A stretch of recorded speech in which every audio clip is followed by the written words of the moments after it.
കർത്താവിൻ്റെ നാമം വാഴ്ത്തപ്പെടുമാറാകട്ടെ. ഈ ആലയത്തിൽ നിറഞ്ഞിരിക്കുന്ന സദസ്സിൽപ്പെട്ട എല്ലാ പ്രിയപ്പെട്ടവരെയും ദൈവനാമത്തിൽ വന്ദനം ചെയ്യുവാൻ ഞാൻ ആഗ്രഹിക്കുന്നു.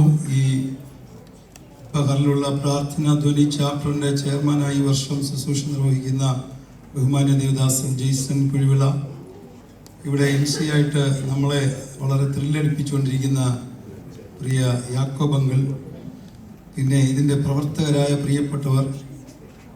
ജെയ്സൺ പാസ്റ്റർ പറഞ്ഞതിൻ്റെ ചുവട് പിടിച്ച് ഞാൻ പറയുകയാണ്, ആരെ തിരഞ്ഞെടുക്കുമെന്നുള്ള ഒരു ചിന്താകുലത്തിലാണ് നമ്മുടെ ജഡ്ജസ് 3 പേരും. ബഹുമാന്യരായ ജഡ്ജസിനെ അവർ ദൈവത്തെ സ്തുതിക്കുന്നു. ബഹറിലെ അറിയപ്പെടുന്ന വളരെ പ്രയോജനപ്പെടുന്ന സംഗീത ലോകത്ത് കർത്താവിൻ്റെ നാമത്തിന് വേണ്ടി മഹത്വത്തിന് നിൽക്കുന്ന പ്രിയ ദേവദാസന്മാരെ ഓർത്ത് ദൈവത്തെ സ്തുതിക്കുന്നു. ഇവിടെയുള്ള ബഹുമാന്യ കർത്തൃദാസന്മാരെ ഓർത്ത് ദൈവത്തെ സ്തുതിക്കുന്നു. പാസ്റ്റർ PM ജോയി മുതൽ മറ്റെല്ലാ ദേവദാസന്മാരെയും ദൈവനാമത്തിൽ വന്ദനം ചെയ്യുന്നു. ദൈവം നമ്മെ അനുഗ്രഹിക്കട്ടെ. സത്യത്തിൽ ഞാനൊരു ഗ്യാപ്പ് ഫില്ലറായിട്ടാണ് ഇവിടെ നിൽക്കുന്നതെന്ന് എന്നെ പ്രോഗ്രാമിന് ക്ഷണിച്ചപ്പോഴേ എനിക്ക് മനസ്സിലായി. നമ്മുടെ ജഡ്ജസിന് അല്പം സമയം വേണം, നിങ്ങളുടെ ആകാംക്ഷ അല്പം വർദ്ധിപ്പിക്കണം, അതിനുവേണ്ടിയുള്ള സമയം. എന്തായിരുന്നാലും എങ്ങനെയായിരുന്നാലും പൗലോസ് തൻ്റെ ലേഖനത്തിൽ എഴുതിയിരിക്കുന്ന പോലെ ചിലർ അസൂയ കൊണ്ട് പ്രസംഗിക്കുന്ന, അങ്ങനെയാണെങ്കിലും പ്രസംഗിച്ചോട്ടെ, ദൈവനാമം മഹത്വപ്പെടട്ടെ എന്ന് പറഞ്ഞ പോലെ ഇന്ന് രാത്രിക്കാലം ഇങ്ങനെ ഒരു അവസരത്തിൽ നമ്മൾ ഒരുമിച്ചായിരിക്കുന്നത് ഞാൻ നിങ്ങളുടെ ഒരു ഉന്മേഷത്തിന് വേണ്ടി പറഞ്ഞു എന്ന് മാത്രമേ ഉള്ളൂ. ഞാനിങ്ങനെ പ്രിയ അനീഷ് ദോറാണ് എന്നെ വിളിച്ച് ഈ കാര്യം ഓർപ്പിച്ചത്. അന്നേരം മുതൽ ഞാനിങ്ങനെ ചിന്തിച്ചു, ദൈവമേ, പ്രോഗ്രാം പ്രാർത്ഥനാധ്വനിയുടെയാണ്, നടക്കുന്നത് സംഗീത കോമ്പറ്റീഷനാണ്. അപ്പോൾ ഇതെല്ലാം കൂടെ ചേർത്ത് എന്താണ് പങ്കുവയ്ക്കേണ്ടതെന്നുള്ളതിനെക്കുറിച്ച് ഞാനിങ്ങനെ ചിന്താകുലനായിരുന്നു. വലിയ പ്രസംഗത്തിനൊന്നും തുനിയുന്നില്ല. എന്നാൽ വേദപുസ്തകത്തിൽ നിന്ന് പ്രാർത്ഥനയും പാട്ടും അനുഗ്രഹവും കൂടെ ചേർന്ന് വന്നൊരു ഭാഗം ഇന്ന് എന്നിൽ പ്രകാശിതമാകുവാനിടയായി തീർന്നു. അത് മാത്രം പറഞ്ഞിട്ട് നിങ്ങളുടെ ആകാംക്ഷയ്ക്ക് ഞാൻ ഭംഗം വരുത്താതെ ബാക്കി കാര്യങ്ങൾ സുഗമമായി നടക്കട്ടെ എന്ന് ഞാൻ പ്രാർത്ഥിക്കുകയാണ്. വേദപുസ്തകത്തിൽ നമ്മുടെ ശരീരം കൊണ്ട് ദൈവത്തെ മഹത്വപ്പെടുത്തണമെന്ന് ഭക്തനായ പൗലോസ് പറയുന്നുണ്ട്. നിങ്ങളുടെ ശരീരങ്ങളെ ജീവനും വിശുദ്ധിയും ദൈവത്തിന് പ്രസാദമുള്ള യാഗമായി സമർപ്പിപ്പിനെന്ന് പറയുന്നുണ്ട്. നിങ്ങൾ എന്ത് തിന്നാലും എന്ത് കുടിച്ചാലും എല്ലാം കർത്താവിൻ്റെ നാമത്തിൻ്റെ മഹത്വത്തിന് വേണ്ടി ചെയ്യുവീനെന്ന് പറയുന്നുണ്ട്. അപ്പോൾ നമ്മുടെ ശരീരം കൊണ്ട് ഏറ്റവും ലളിതമായും ഏറ്റവും മാന്യമായും നമുക്ക് ദൈവത്തെ മഹത്വപ്പെടുത്താൻ കഴിയുന്ന ഒരു പ്രാപഞ്ചിക സത്യമാണ്, ഒരു വേദപുസ്തക യാഥാർത്ഥ്യമാണ്, ഒരു സാർവലൗകിക ഘടകമാണ് സംഗീതമെന്ന് പറയുന്നത്. ഈ പ്രപഞ്ചത്തിനൊരു താളാത്മകതയുണ്ട്, പ്രപഞ്ചത്തിൽ വസിക്കുന്ന ജീവജാലങ്ങൾക്കൊരു താളാത്മകതയുണ്ട്, മനുഷ്യൻ്റെ ശ്വാസോച്ഛ്വാസത്തിന് താളാത്മകതയുണ്ട്.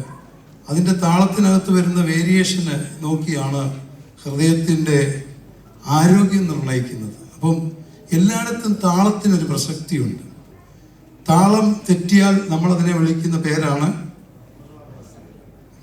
ഒരു 5-8 പേര് പ്രതികരിക്കുന്നുണ്ട്, താങ്ക് യു, അത്രയും പേര് കേൾക്കുന്നുണ്ടല്ലോ, എന്താണ് താളം. അപ്പം നമ്മുടെ ജീവിതത്തിൻ്റെ താളം തെറ്റാതിരിക്കാൻ, ഇപ്പോൾ നമ്മുടെ ഹോസ്പിറ്റലിൽ ചെന്ന് നമ്മുടെ വൈറ്റൽസ് എല്ലാം നോക്കുന്നത് ഞാൻ നോക്കിയിട്ട് അതിൻ്റെ താളമാണ് നോക്കുന്നത്, അതിൻ്റെ ക്രമമാണ്. ഒരു താളത്തിൽ നിന്ന് മാറിപ്പോയിട്ടുണ്ടോ, വേരിയേഷൻ ഉണ്ടായിട്ടുണ്ടോ, ഇങ്ങനെയുള്ള നോട്ടങ്ങൾ നമുക്ക് കാണാൻ കഴിയും. അപ്പോൾ വേദപുസ്തകവും അതിനോട് വളരെ അനുഭാവം പുലർത്തുന്നു.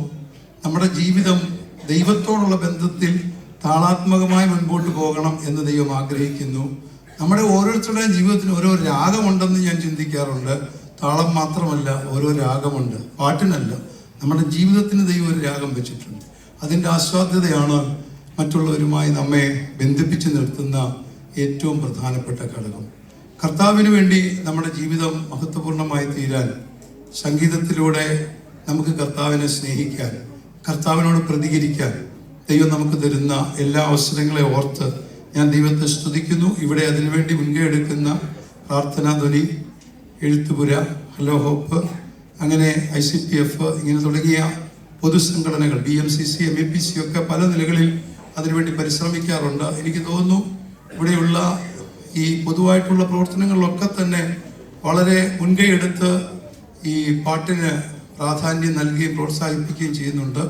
അതോർത്ത് ഞാൻ ദൈവത്തെ സ്തുതിക്കുന്നു. ഞാനിവിടെ ഇരുന്നപ്പോൾ ഓർക്കുകയായിരുന്നു, നമ്മളിവിടേക്ക് പാടാൻ വരുന്നതിന് മുൻപേ ഇന്നു മുതൽ നമുക്ക് ഈ പ്രാർത്ഥനാധ്വനി പരിചയപ്പെടുത്തി തന്നിരിക്കുകയാണ് ഈ ബഹറിലുള്ള പ്രഗത്ഭരായ നല്ല നമുക്ക് കൃത്യമായ മൂല്യനിർണ്ണയം നടത്താൻ കഴിവുള്ളവർ. അപ്പം ഇന്ന് പോകുന്നതിന് മുമ്പേ ഈ മ്യൂസിക്കിനോട് താല്പര്യമുള്ളവരൊക്കെ ഈ പ്രിയപ്പെട്ടവരുമായിട്ടൊന്ന് പരിചയപ്പെടാനും ബന്ധപ്പെടാനും അവരിൽ നിന്ന് സംഗീതത്തിൻ്റെ വിവിധ വശങ്ങളെക്കുറിച്ച് മനസ്സിലാക്കുവാൻ ശ്രമിച്ചാൽ അടുത്ത പ്രോഗ്രാമിൽ വരുമ്പോഴത്തേക്ക് നമുക്ക് ഇന്നത്തേക്കാൾ അല്പം കൂടെ മെച്ചമായിട്ട് മൺമറഞ്ഞു പോയ PM മാത്യു വെല്ലൂർ എന്ന് പറയുന്ന ഒരു സൈക്കാട്രിസ്റ്റ് ഉണ്ടായിരുന്നു. അദ്ദേഹം വെല്ലൂരിൽ സൈക്കാട്രിസ്റ്റായിട്ട് പ്രവർത്തിച്ചു. അദ്ദേഹം എഴുതിയ ഒരു ലേഖനത്തിൽ ഇങ്ങനെ എഴുതിയിട്ടുണ്ട്: അവരനോടുള്ള മത്സരമല്ല യഥാർത്ഥ മത്സരം, എന്നിലെ ഇന്നലകളിലോടും ഇന്നുകളോടും ഉള്ള ഒരു മത്സരം എൻ്റെ ഹൃദയത്തിൽ രൂപപ്പെട്ടിട്ട് നാളുകളിലേക്ക് എനിക്ക് അല്പവും കൂടെ എങ്ങനെ മെച്ചമാകാം എന്ന് പരിശ്രമിക്കുന്നതാണ് യഥാർത്ഥ ആരോഗ്യകരമായ മത്സരമെന്ന് അദ്ദേഹം എഴുതിയിട്ടുണ്ട്. നമ്മൾ ആരോടുമല്ല മത്സരിക്കുന്നത്, മറ്റൊരു വ്യക്തിയോടല്ല മത്സരിക്കുന്നത്. We are not competing with others. നമ്മുടെ ഇന്നുകളോടും ഇന്നലകളോടും ഞാൻ എവിടെ പരാജയപ്പെട്ടു, എനിക്ക് എവിടെ കുറവുണ്ടായി, ഇച്ചുകൂടെ എനിക്ക് എങ്ങനെ ബെറ്റർ ആകാൻ പറ്റും എന്ന് എന്നെക്കുറിച്ച് തന്നെ വിലയിരുത്തി, അല്ലെങ്കിൽ ഞങ്ങളെക്കുറിച്ച് തന്നെ വിലയിരുത്തി അതിന് ഏറ്റവും യോഗ്യരായവരെ കണ്ടെത്തി അവരിൽ നിന്ന് അതിൻ്റെ അടിസ്ഥാന പാഠങ്ങൾ മനസ്സിലാക്കി. ഞാൻ ഈ ദിവസങ്ങളിൽ ചിന്തിക്കാറുള്ള, ഒത്തിരി പ്രാവശ്യം ആവർത്തി ചിന്തിച്ചിട്ടുള്ള കാര്യമാണ്. ഒത്തിരി പാട്ടുകൾ ഇപ്പോൾ ഇറങ്ങുന്നുണ്ട്, ധാരാളം ഗാനങ്ങൾ എഴുതുന്നുണ്ട്. പക്ഷെങ്കിൽ പല ഗാനങ്ങൾക്കും ഇന്ന് നമ്മൾ കേട്ടതുപോലെ, ഇവിടെ ഓർപ്പിക്കപ്പെട്ടതുപോലെ, മഹാന്മാരായ ദേവദാസന്മാർ എഴുതിയ പൂർവ്വകാലത്ത് KV സൈമൺ സാർ, മഹാകവി KV സൈമൺ സാർ മുതലുള്ള ഗാനരചയിതാക്കൾ എഴുതിയ ഗാനങ്ങൾക്കൊക്കെ ഒരു വരിക്കകത്ത് തന്നെ ഒരു ആത്മീയ സന്ദേശമോ ഒരു പ്രത്യേക തീമോ, ഒരു 4 വരി പാടി കഴിയുമ്പോൾ അതിനകത്ത് രക്ഷയുടെ ഒരു ഉള്ളടക്കമോ, അല്ലെങ്കിൽ ആ 4 വരിക്കകത്ത് 1-ാമത്തെ വരി മുതൽ 4-ാമത്തെ വരി വരെ പാടിക്കഴിയുമ്പോൾ അതിനകത്തൊരു ഒരു മഹത്തായ ആശയത്തിൻ്റെ കൺവെൻസ് ഉണ്ടായിരുന്നു, ഒരു കൈമാറ്റം ഉണ്ടായിരുന്നു. പക്ഷെ ഇന്ന് അത് മിസ്സാകുന്നു എന്ന് എനിക്ക് തോന്നുന്നു. കാരണം ഒരു ലൈനിലുള്ള അർത്ഥമല്ല അടുത്ത ലൈനിൽ വരുന്നത്. അപ്പോൾ അങ്ങനെയാണെങ്കിൽ പാട്ട് എഴുതുന്നവരെല്ലാം എഴുതണം. പക്ഷെ ഞാൻ പറയുന്നത്, ഇതുപോലുള്ള കഴിവുള്ള പ്രഗത്ഭരായ ഭാഷയുമായി ബന്ധപ്പെട്ട് നിൽക്കുന്ന ആളുകളിലേക്ക് നമ്മളത് കൈമാറിയിട്ട് പാട്ട് സംഗീതത്തിന് വേണ്ടി കൈമാറുന്നതിന് മുമ്പേ അതിൻ്റെ ഘടന ഒന്ന് ശരിയാക്കാൻ, അതിനകത്ത് ഭാഷ ഒന്ന് ശുദ്ധീകരിക്കാൻ പ്രഗത്ഭരും പ്രാപ്തരുമായ പ്രിയപ്പെട്ടവരുടെ കൊടുത്ത് അതിനെ ഒന്നുകൂടി ഒന്ന് മനോഹരമാക്കി തീർക്കാനുള്ള ഒരു പരിശ്രമം ഉണ്ടായിരുന്നെങ്കിൽ പല പാട്ടുകളും ഇന്ന് നമ്മൾ കേൾക്കുന്നതിനേക്കാൾ കുറച്ചുകൂടെ അർത്ഥഗാംഭീര്യത്തോടെ, ഒരാശയ പൂർണ്ണതയോടെ, ഒരു ദൈവിക സന്നിവേശത്തോടെ മുൻപോട്ട് പോകാൻ കഴിയുമായിരുന്നു എന്ന് ഞാൻ ചിന്തിക്കാറുണ്ട്. അപ്പോൾ ആ നിലയിൽ നിങ്ങൾ ആരെങ്കിലും പാട്ടുകൾ, ഇന്ന് പാട്ടിനെ സ്നേഹിക്കുന്നവരാണല്ലോ കൂടുതൽ വന്നിരിക്കുന്നത്, പാട്ടുകൾ എഴുതുവാൻ ദൈവം നിങ്ങൾക്ക് കൃപ തന്നിട്ടുണ്ടെങ്കിൽ എഴുതണം. എഴുതിയിട്ട് ഇതുപോലെ ആശയങ്ങളെ കൂടുതൽ മനോഹരമാക്കുവാൻ കഴിവുള്ളവരുടെ കൊടുത്ത് അതിനെ ബെറ്റർ ആക്കിയതിന് ശേഷം നിങ്ങൾ സമൂഹത്തിലേക്ക് കൈമാറുവാൻ ശ്രമിക്കുന്നെങ്കിൽ അത് കൂടുതൽ പ്രയോജനപ്രദമായി തീരും, അതിൻ്റെ ആത്മാവ് കൂടുതൽ ശക്തിയുള്ളതായിരിക്കും എന്ന് പറയുന്നത് ഞാൻ സന്തോഷിക്കുന്നു. ഞാൻ എൻ്റെ വാക്കുകളെ അവസാനിപ്പിക്കുവാൻ പോകുമ്പോൾ ഞാൻ വേദപുസ്തകത്തിൽ നിങ്ങളോട് പറയുവാൻ എൻ്റെ ഹൃദയത്തിൽ പ്രകാശിപ്പിച്ചത്, യെരൂശലേമിൽ യഹൂദ്യ ഭരിച്ച രാജാക്കന്മാരിൽ നവോത്ഥാനത്തിന് വേണ്ടി ചുക്കാൻ പിടിച്ച ഏറ്റവും മഹാനായ രാജാവാണ് യോശിയാവ്. എന്നാൽ അതിന് മുൻപ് അതിനോടനുബന്ധമായി വളരെ ശ്രേഷ്ഠമായ നിലയിൽ മറ്റൊരാൾ, ദാവീദിന്റെ പാത പിന്തുടർന്ന വേറൊരാളാണ് ഹിസ്കിയാവ്. ഹിസ്കിയ രാജാവിനെ കുറിച്ച് നമ്മൾ പഠിക്കുമ്പോൾ അദ്ദേഹത്തിന് ധൂപം കാട്ടുവാൻ യോഗ്യമല്ലാത്ത സമയത്ത് ചെയ്തു, അദ്ദേഹത്തിന്റെ കുഷ്ഠം പൊങ്ങിയതൊക്കെ നമ്മൾ വായിക്കുന്നു. പിന്നെ സൗഖ്യമില്ലാതെ അദ്ദേഹം കടന്ന കാര്യമൊക്കെ, അത് ഉസിയാവാണ്, ഞാൻ പറഞ്ഞതിൽ ക്ഷമിക്കുക. ഹിസ്കിയാവിന്റെ കാര്യം, താൻ രോഗിയായി കിടന്നപ്പോൾ താന് മുഖം ചുവന് നേരെ തിരിച്ച് താൻ ദൈവത്തോട് പ്രാർത്ഥിച്ചപ്പോൾ തൻ്റെ ആയുസ്സിനോട് 15 വർഷം കൂടെ ദീർഘപ്പെട്ട് കിട്ടിയതായിട്ടും ആ സമയത്ത് തനിക്ക് മറ്റൊരു മകൻ ഉണ്ടായതായിട്ടും ഒക്കെ നമുക്ക് ചരിത്രം വായിക്കുവാൻ കഴിയും. ഹിസ്കിയാവിന്റെ ജീവിതത്തിൽ അദ്ദേഹം തൻ്റെ രാജത്വത്തിലേക്ക് വന്നപ്പോൾ താൻ ചെയ്ത ആദ്യത്തെ പ്രവൃത്തി വേദപുസ്തകത്തിൽ എഴുതിയിരിക്കുന്ന ദിനവൃത്താന്ത പുസ്തകങ്ങളിൽ നമുക്ക് കാണാൻ കഴിയുന്നുണ്ട്. 2 Chronicles chapter 30, അതിനകത്ത് കാണാൻ 29-30 ആ ഭാഗത്തൊക്കെ കാണാൻ കഴിയുന്നത്, 25 വയസ്സുള്ളപ്പോൾ അദ്ദേഹം രാജാവായി 29 വർഷം അദ്ദേഹം ഭരിച്ചു. ഈ ഭരണകാലയളവിനുള്ളിൽ ഹിസ്കിയാവ് ചെയ്തൊരു കാര്യം, ആദ്യമായിട്ട് താന് ആലയത്തെ ശുദ്ധീകരിക്കാനും ശുശ്രൂഷകളെ ക്രമപ്പെടുത്തുവാനും ആഗ്രഹിച്ച കാര്യത്തെക്കുറിച്ച് നമുക്ക് കാണാൻ കഴിയുന്നുണ്ട്. നമ്മുടെ ജീവിതത്തിൽ പ്രയോറിറ്റി ദൈവത്തിനാണെങ്കിൽ നമ്മുടെ ജീവിതത്തിന്റെ പ്രവൃത്തികളെയും നമ്മുടെ ആരോഗ്യത്തെയും നമ്മുടെ ആയുസ്സിനെ കുറിച്ചും ഒക്കെ ദൈവം കൺസേൺഡ് ആയിരിക്കുമെന്ന് നമുക്ക് ഈ ഹിസ്കിയാവിന്റെ ജീവിതത്തിൽ നിന്ന് മനസ്സിലാക്കാൻ കഴിയും. അതിനകത്തുനിന്ന് ഞാൻ ഈ 2 ക്രോണിക്കിൾസ് 2 ദിനവൃത്താന്തം 30:26 വാക്യത്തിൽ ഇങ്ങനെയാണ് കാണാൻ കഴിയുന്നത്. അങ്ങനെ യെരൂശലേമിൽ മഹാസന്തോഷമുണ്ടായി. ഇസ്രായേൽ രാജാവായ ദാവീദിന്റെ മകൻ ശലോമോന്റെ കാലം മുതൽ ഇതുപോലെ യെരൂശലേമിൽ സംഭവിച്ചിട്ടില്ല. അത് പുസ്തകത്തിൽ എഴുതിയിരിക്കുന്ന ഒരു വാക്യമാണ്. 2 ദിനവൃത്താന്തം 30:26 അങ്ങനെ യെരൂശലേമിൽ മഹാസന്തോഷമുണ്ടായി. ഇസ്രായേൽ രാജാവായ ദാവീദിന്റെ മകൻ ശലോമോന്റെ കാലം മുതൽ ഇതുപോലെ യെരൂശലേമിൽ സംഭവിച്ചിട്ടില്ല. ശലോമോന്റെ കാലം മുതൽ സംഭവിക്കാത്തൊരു സന്തോഷമുണ്ടായി. ആരുടെ കാലത്താണ്? ഹിസ്കിയ രാജാവിന്റെ കാലത്ത്. കാരണം എന്താണെന്ന് ചോദിച്ചാൽ, ആ ചാപ്റ്റർ നിങ്ങളുടെ ഹോംവർക്കിന് വേണ്ടി ഞാൻ വിടുകയാണ്. നിങ്ങൾ ആ ചാപ്റ്റർ ഒന്ന് വായിച്ചു നോക്കിയാൽ ആദ്യം സകലർക്കും വേണ്ടി ഹിസ്കിയാവ് പ്രാർത്ഥിച്ചു. 21 വാക്യത്തിൽ കാണുന്നത്, അങ്ങനെ യെരൂശലേമിൽ വന്നുകൂടിയിരുന്ന ഇസ്രായേൽ മക്കളെ പുളിപ്പില്ലാത്ത അപ്പത്തിന്റെ ഉത്സവം 7 ദിവസം മഹാസന്തോഷത്തോടെ ആചരിച്ചു. ലേവ്യരും പുരോഹിതന്മാരും ഉച്ചനാദമുള്ള വാദ്യങ്ങളാൽ യഹോവയ്ക്ക് പാടി ദിവസം പ്രതിയും യഹോവയെ സ്തുതിച്ചു. അവരുടെ ജീവിതത്തിൽ ദിവസം പ്രതി ചെയ്തൊരു കാര്യം, പ്രാർത്ഥനയെ കുറിച്ച് പറയുന്നത് ഇടവിടാതെ പ്രാർത്ഥിക്കണം, അടുത്തു പോകാതെ പ്രാർത്ഥിക്കണം. സ്തുതിയെക്കുറിച്ച് അല്ലെങ്കിൽ മഹാനാദമുള്ള ഉച്ചനാദമുള്ള വാദ്യങ്ങളാൽ അവരെന്ത് ചെയ്തു? ഹിസ്കിയാവിന്റെ നേതൃത്വത്തിൽ യോഗ്യരായ പുരോഹിതന്മാരെ ലേവ്യരെ നിർത്തിക്കൊണ്ട് ദൈവത്തെ സ്തുതിക്കുവാൻ വേണ്ടി. അപ്പോൾ വേദപുസ്തകത്തിൽ പഴയ നിയമത്തിലും പുതിയ നിയമത്തിലും എല്ലാം നമുക്ക് കാണാൻ കഴിയുന്ന ഒരു കാര്യമാണ് ദൈവത്തെ പാടി സ്തുതിക്കുക എന്നുള്ളത്, വാദ്യങ്ങളാൽ ദൈവത്തെ സ്തുതിക്കുക എന്നുള്ളത്. അതുകൊണ്ട് ഇത് ദൈവത്തിന്റെ താല്പര്യത്തിൽപ്പെട്ട കാര്യമാണ്.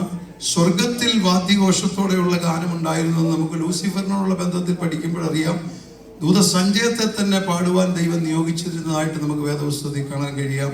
ഭൂമിയിൽ ആലയങ്ങൾ ദൈവം ദൈവത്തിന് വസിക്കാൻ, മനുഷ്യരോടൊപ്പം വസിക്കാൻ ദൈവം തിരഞ്ഞെടുത്ത സന്ദർഭങ്ങളിൽ, അല്ലെങ്കിൽ മനുഷ്യനോട് കമ്മ്യൂണിക്കേറ്റ് ചെയ്യാൻ ദൈവം അങ്ങനെയുള്ള ആത്മീയ സംവിധാനങ്ങൾ ക്രമീകരിച്ചപ്പോൾ ദാവീദിനും ശലോമോനും ഒക്കെ ദൈവം ആ പ്രകാശനം കൊടുത്തു. ഹൃദയത്തിനകത്ത് ഗാനത്തെക്കുറിച്ച് സംഗീതജ്ഞരെ നിയമിക്കുന്നു. എൻ്റെ ഓർമ്മ ശരിയാണെങ്കിൽ 288 പേരാണ് ദാവീദിന്റെ നിർദ്ദേശപ്രകാരം ശലോമോൻ ക്രമീകരിച്ച ആദ്യത്തെ വാദ്യ സംഘത്തിലുണ്ടായിരുന്നത്. 288. ഓരോ ഗോത്രത്തിൽ നിന്ന് എത്ര പേര് വീതം തിരഞ്ഞെടുക്കപ്പെട്ട് ദൈവസന്നിധിയിൽ നിൽക്കുവാനിടയായിത്തീർന്നു. ഇവിടെ പ്രയോഗിച്ചിരിക്കുന്നത് പദപ്രയോഗം നമ്മൾ കണ്ടല്ലോ. 21 വാക്യത്തിൽ വായിച്ചത് ഉച്ചനാദമുള്ള വാദ്യങ്ങളാൽ യഹോവയെ പാടി സ്തുതിച്ചു. അപ്പോൾ ഉച്ചത്തിൽ സ്തുതിക്കണം, വാദ്യങ്ങൾ ഉച്ചത്തിൽ ഉപയോഗിക്കണം. ഇത് വേദപുസ്തകത്തിൽ ദൈവം കൊടുത്തിരിക്കുന്ന പ്രമാണങ്ങളിൽ പെട്ട ഒരു കാര്യമാണ്. പിന്നെ മുമ്പേ നമ്മൾ പറഞ്ഞതുപോലെ അവതാളമാകാതിരിക്കുവാൻ നമ്മൾ ശ്രദ്ധിക്കുകയും വേണം. ഏറ്റവും മനോഹരമായി ദൈവം നൽകിയിരിക്കുന്ന താലന്തുകൾ, പ്രിയ കുഞ്ഞുങ്ങൾ, എത്ര സംഗീതത്തിൻ്റെ എനിക്ക് തോന്നുന്ന മോള് വളരെ ഭംഗിയായിട്ട് സംഗീതം പഠിച്ചതിൻ്റെ ഒരു പെർഫോമൻസാണ് നമ്മളിവിടെ കണ്ടത്. ആ നിലയിൽ കീബോർഡ് വായിക്കുന്ന കുഞ്ഞുങ്ങൾ, ഡ്രംസ് വായിക്കുന്നവർ, പ്രിയപ്പെട്ടവർ, എല്ലാത്തിലും ദൈവം നമ്മളാൽ ആവോളമുള്ള പൂർണ്ണത ദൈവം ആഗ്രഹിക്കുന്നു. മൂന്നാമത്തെ കാര്യം ഇവിടെ കാണാൻ കഴിയുന്നത്, ഒടുവിലായി ലേവ്യരായ പുരോഹിതന്മാർ എഴുന്നേറ്റ് ജനത്തെ അനുഗ്രഹിച്ചു. അപ്പം ഞാൻ ഈ 3 കാര്യങ്ങളാണ് പറയാൻ ഉദ്ദേശിച്ചത്. ഒന്ന്, ഹിസ്കിയാവിൻ്റെ നേതൃത്വത്തിൽ ജനത്തിന് വേണ്ടി പ്രാർത്ഥിച്ചു. രണ്ടാമത്, ഹിസ്കിയാവിൻ്റെ നേതൃത്വത്തിൽ ജനം ഒരുമിച്ച് ദൈവത്തെ പാടി സ്തുതിച്ചു. അതും ഉച്ചനാദമുള്ള വാദ്യങ്ങളാൽ പാടി സ്തുതിച്ചു. ഒടുവിലായിട്ട് കാണാൻ കഴിയുന്നത്, ലേവ്യരായ പുരോഹിതന്മാർ ജനത്തെ അനുഗ്രഹിച്ചു. നമ്മുടെ ആത്മീയ കൂട്ടായ്മകൾ പ്രാർത്ഥനയുടെ സന്ദർഭങ്ങളാകണം, ഉച്ചനാദമുള്ള സ്തുതിയുടെ സന്ദർഭങ്ങളാകണം, ദൈവത്താൽ അനുഗ്രഹിക്കപ്പെടുന്ന സന്ദർഭങ്ങളാകണം. ഈ അധ്യായത്തിൽ ആവർത്തിച്ച് പറഞ്ഞിരിക്കുന്ന പദപ്രയോഗമാണ് മഹാസന്തോഷമുണ്ടായത്. അപ്പോൾ ദൈവമക്കൾ കൂടി വരുന്നിടത്ത്, പ്രാർത്ഥിക്കുന്നിടത്ത്, ദൈവത്തെ സ്തുതിക്കുന്നിടത്ത്, ദൈവത്തിൻ്റെ അനുഗ്രഹം പ്രാപിക്കുന്നിടത്ത് മഹാസന്തോഷമുണ്ടാകുവാൻ ദൈവം ആഗ്രഹിക്കുന്നു. മക്കൾ ഒരുമിച്ച് കൂടിയിരുന്ന് സംസാരിക്കുകയും പാടുകയും വർത്തമാനം പറയുകയും ചിരിക്കുകയും ഒക്കെ ചെയ്യുന്നതിൽ ഏറ്റവും ആസ്വദിക്കുന്നത് മാതാപിതാക്കളാണ്. അതൊരു ലോക ചരിത്രത്തിലെ ഒരു പ്രത്യേകതയാണ്. ഏത് രാജ്യത്ത് ചെന്നാലും തലമുറകൾ ഒരുമിച്ച് സന്തോഷിക്കുന്നത് കാണാൻ മാതാപിതാക്കൾ ആഗ്രഹിക്കുന്നു. നമ്മുടെ സ്വർഗീയ പിതാവ് നമ്മൾ ഒരുമിച്ച് സന്തോഷിക്കുന്നത് കാണാൻ നോക്കിക്കൊണ്ടിരിക്കുന്നു. ദൈവസ്ഥനെ പ്രാർത്ഥിച്ചും ദൈവത്തെ പാടി സ്തുതിച്ചും ദൈവിക അനുഗ്രഹങ്ങൾ പങ്കുവെച്ചും ഒരുമിച്ച് സന്തോഷിക്കുവാൻ ഈ ദേശത്തുള്ള ദൈവസഭകൾക്ക് കൂട്ടായി ദൈവം ഒരുക്കുന്ന മഹത്തായ സന്ദർഭങ്ങളെ ഓർത്ത് ഞാൻ ദൈവത്തെ സ്തുതിക്കുന്നു. കർത്താവ് നമ്മെ ഓരോരുത്തരെയും ഈ ദിവസങ്ങളിൽ, ഈ പുതിയ വർഷത്തിൽ 2025 മഹാസന്തോഷത്തോടെ കർത്താവിന് വേണ്ടി നിലകൊള്ളുവാൻ, പ്രതികൂലങ്ങളുടെയും കഷ്ടതകളുടെയും നടുവിൽ, വെല്ലുവിളികളുടെ നടുവിൽ കർത്താവ് പറഞ്ഞതുപോലെ ലോകത്തിൽ നിങ്ങൾക്ക് കഷ്ടമുണ്ട്, എങ്കിലും നിങ്ങൾ എന്ത് ചെയ്തുകൊള്ളുക? ധൈര്യപ്പെട്ടുകൊള്ളുക. ലോകത്തെ ജയിച്ചവനായ ഞാൻ നിങ്ങളോട് കൂടെയുണ്ട്. അതല്ലേ കർത്താവ് പറഞ്ഞത്, ഞാൻ ലോകത്തെ ജയിച്ചിരിക്കുന്നു. ജയാളിയായ കർത്താവിനോടൊപ്പം സന്തോഷനിർഭരമായ ഒരു പുതിയ വർഷം കർത്താവ് നമുക്ക് നൽകട്ടെ. അതിന് ഇന്നത്തെ ഈ കൂട്ടായ്മ പ്രയോജനപ്രദമാകട്ടെ എന്ന് ആശംസിച്ചുകൊണ്ടും ഇതിന് ക്രമീകരണങ്ങൾ ഒരുക്കിയ, നേതൃത്വം കൊടുത്ത ബഹുമാന്യ ദേവദാസന്മാർക്ക് എല്ലാ ഭാവുകളും അർപ്പിച്ചുകൊണ്ട് ഞാൻ എൻ്റെ വാക്കുകൾ വിരമിക്കുന്നു. God bless you all.